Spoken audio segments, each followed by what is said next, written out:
Hello दोस्तों, नमस्कार, प्रणाम। अपने यूट्यूब चैनल पर आप सबके स्वागत करत हई, वंदन अभिनंदन करत। आज आप लोग के बीच बहुत प्यारा, बहुत सुंदर, मज़ेदार देसी कहारवा नाच गीत लेके आ हई। एकदम देहाती है। एक पति एक पत्नी अपने पति से काव कहत हईन, काव मांगन करत हईन। आवा गीत के माध्यम से सुनावत हई। बहुत प्यारा, बहुत मज़ेदार गीत बा। तो गीत के सुने।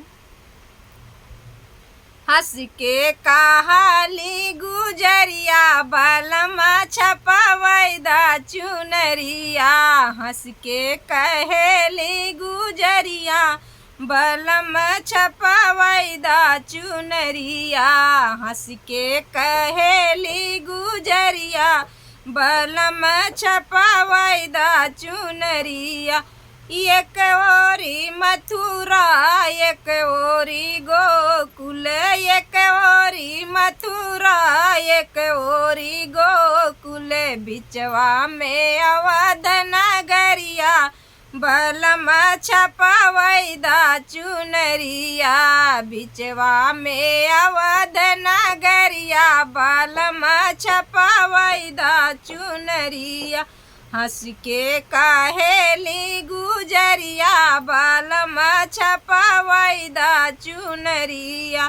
हंस के कहेली गुजरिया बलम छपवैदा चुनरिया।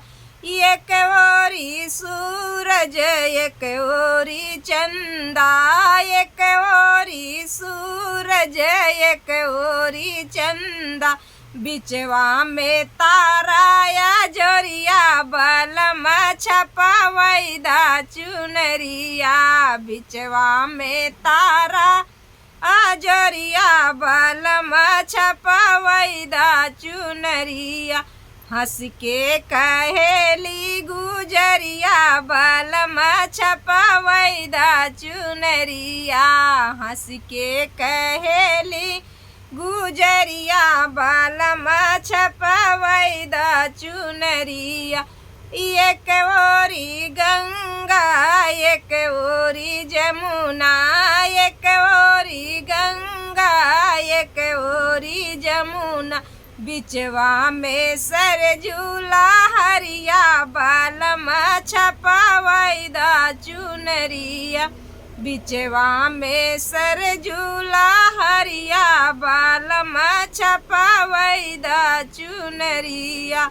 हंस के कहेली गुजरिया बलम छपवैदा चुनरिया। हंस के कहेली गुजरिया बलम छपवैदा चुनरिया।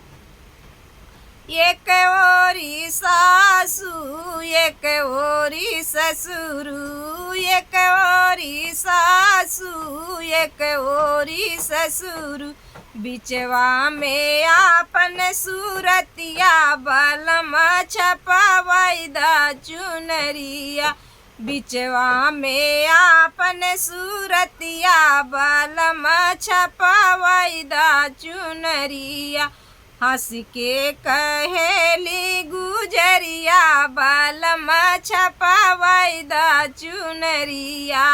हंस के कहेली गुजरिया बलम छपवैदा चुनरिया।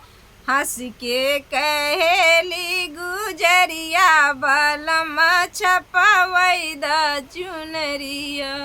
तो गीत कैसा लगा आप लोग कमेंट में बताना और अपना प्यार दुलार आशीर्वाद देना। मिलते हैं नेक्स्ट वीडियो में, तब तक के लिए नमस्कार, प्रणाम, राधे राधे।